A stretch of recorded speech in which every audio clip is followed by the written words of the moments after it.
Did Trump's tariffs just spark a major trade war? What happens when a US president enacts sweeping tariffs against some of the country's largest trading partners? Could it trigger an economic showdown that reshapes global trade? That's exactly what many feared when former President Donald Trump announced a series of new tariffs aimed at Canada, Mexico, and China.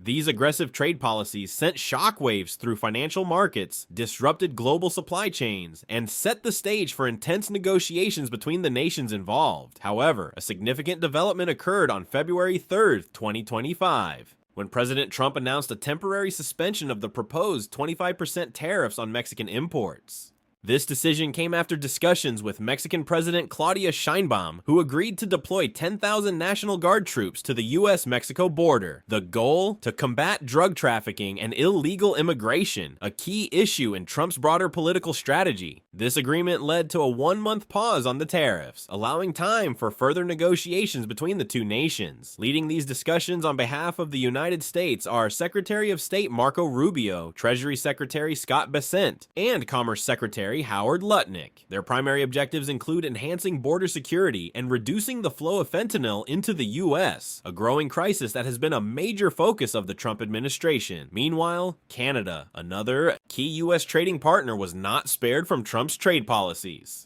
Following a direct conversation with President Trump, Canadian Prime Minister Justin Trudeau unveiled new security measures in response. The Canadian government announced a $1.3 billion border security plan, including new investments in helicopters, surveillance technology, and nearly 10,000 additional border personnel. Additionally, Canada pledged to appoint a fentanyl czar to oversee efforts in combating drug smuggling, label cartels as terrorist organizations to strengthen enforcement against them, ensure 24/7 surveillance along the US-Canada border, launch a new intelligence initiative backed by $200 million to combat organized crime and fentanyl trafficking. In exchange for these commitments, the United States agreed to delay its proposed tariffs on Canada for at least 30 days, allowing both nations to collaborate on security initiatives. Trump's controversial statement on Canada's trade practices. Despite these negotiations, President Trump took to social media to criticize Canada's trade policies, making a claim that quickly drew scrutiny. Canada doesn't even allow US banks to open or do business there. What's that all about? Many such things, but it's also a drug war, and hundreds of thousands of people have died in the US. The statement puzzled many, as US banks have been operating in Canada for decades. Nevertheless, the comment fueled tensions between the two nations, leading Canada to issue a swift and aggressive response to the tariffs. Canada's retaliation: 25% tariffs on US goods. In response to Trump's tariff policies, Canada announced its own countermeasures, imposing reciprocal 25% tariffs on approximately $155 billion CAD, $106 billion USD worth of US goods. These tariffs targeted several key industries, aiming to protect Canadian businesses and put economic pressure on the US to reconsider its trade stance. On the morning following Trump's tariff announcement, Canada released a detailed list of affected products, covering a wide range of industries: agriculture and food products, poultry and poultry products. The first category of goods affected includes live poultry and poultry-based products. The tariffs applied to live chickens, ducks, geese, turkeys, and guinea fowl, poultry meat and edible offal, whether fresh, chilled, frozen, whole, or in cuts. The U.S. is a major exporter of poultry to Canada. In 2019 alone, U.S. broiler exports to Canada totaled 26.89 million pounds, 13,100 metric tons.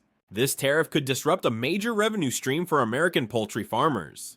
Dairy products tariffs are also being applied to various dairy products, including milk and cream, concentrated, sweetened, and those with varying fat content.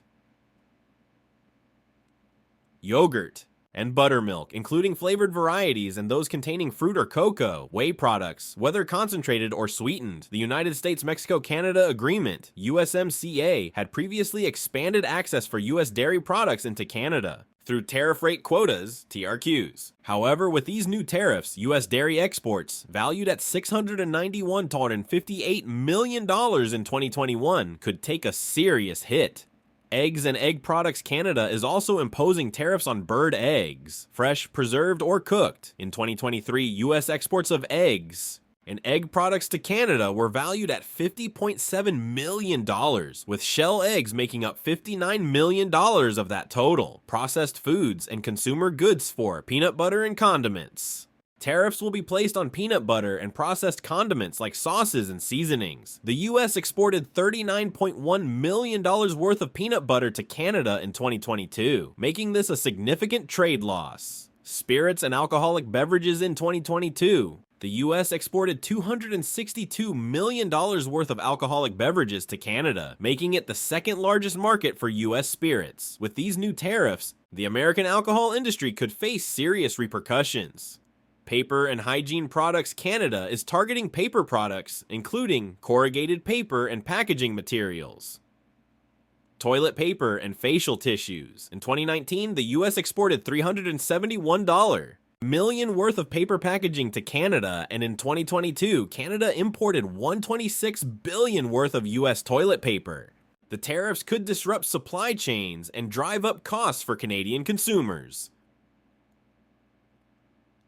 Plastics, furniture, and household goods 7. Plastic packaging. This includes tariffs on plastic bags, sacks, lids, caps, and other packaging materials. In 2023 alone, US plastic exports to Canada were valued at $15.41 billion.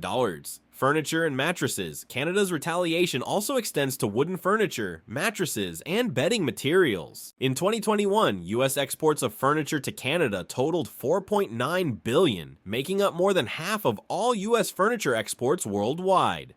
Appliances tariffs will also apply to household appliances, including refrigerators and freezers, washing machines. Household and industrial. In 2023, the US exported over $1.06 billion worth of refrigerators and freezers to Canada, meaning these tariffs could have a major financial impact. Miscellaneous goods additional products facing tariffs include candles, brushes, mops, pens and pencils, brooms, and hand-operated mechanical sweepers. In 2023, the US exported $24.76 million worth of these items to Canada, marking yet another trade sector affected by the tariffs. The fallout. What's next? The tit-for-tat trade battle between the US and Canada underscores how fragile international trade relations can be. While the temporary suspension of US tariffs on Mexican imports offers some relief, Canada's countermeasures show that it is ready to push back hard against Trump's policies. As negotiations continue, businesses on both sides of the border will be watching closely. The next 30 days could determine whether these tariffs remain in place, or whether further diplomatic talks lead to a resolution. So what do you think? Are these trade wars justified, or will they only harm businesses and consumers? Let us know in the comments.